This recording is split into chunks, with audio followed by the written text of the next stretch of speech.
Hello, everyone. My name is Matt, and I am the youth and family pastor at Cornerstone Church in Marshfield. And I'm here today with your Cornerstone Connection daily devotional.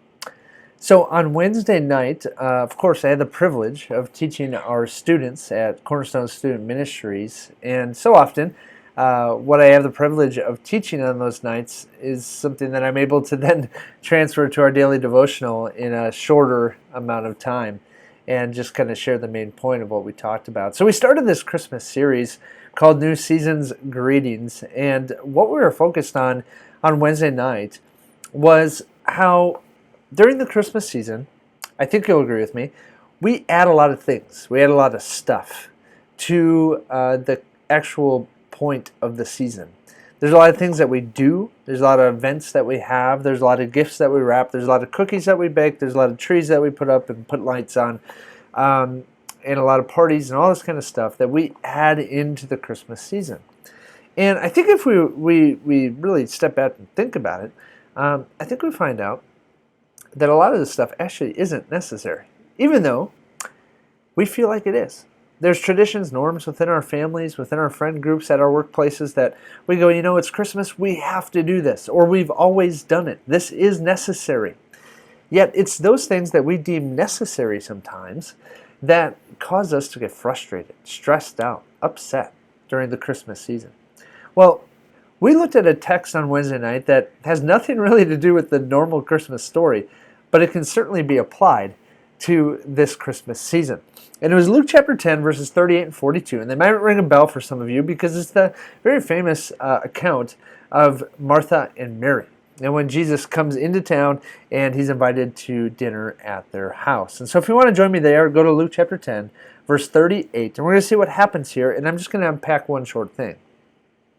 It says, as Jesus and his disciples were on their way, he came to a village where a woman named Martha opened her home to him. She had a sister called Mary who sat at the Lord's feet and listening to what he had said. But Martha was distracted by all the preparations that had to be made. She came to him and asked, Lord, don't you care that my sister has left me to do the work by myself? Tell her to help me. Martha, Martha, the Lord answered, you are worried and upset about many things, but only one thing is needed. Mary has chosen what is better, and it will not be taken away from her. There's a lot to unpack in this text, you guys, but one of the things that's really obvious is Martha is someone who is, we could call a doer. She's working hard, she's serving, she's making sure everything's clean, making sure everybody's fed and has beverages and all that kind of thing. And there's Mary, her sister, just sitting at the Lord's feet, listening to him teach and soaking that all in. And this frustration happens, right? Because Martha sees all this stuff that needs to be done because Jesus and his disciples are in their home. Well, it's interesting as she gets frustrated and upset and she accuses Jesus of not caring. And then she even orders him to say, hey, tell Mary to help me out.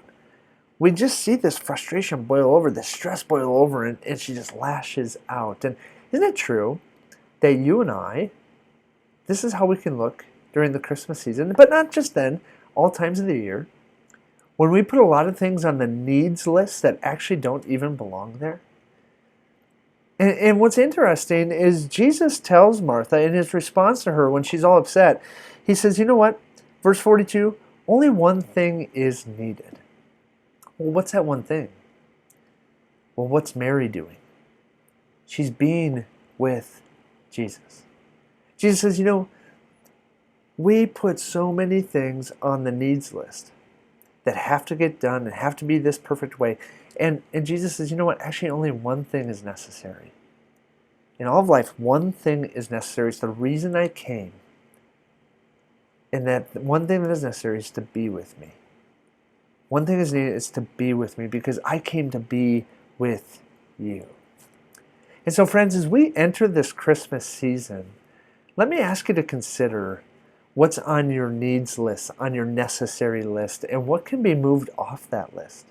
And let me ask you, is being with Jesus, spending time with Jesus, is that on your family's needs list during the Christmas season? If it's not, how can you guys make it happen? because I know my family and I need that same challenge as well.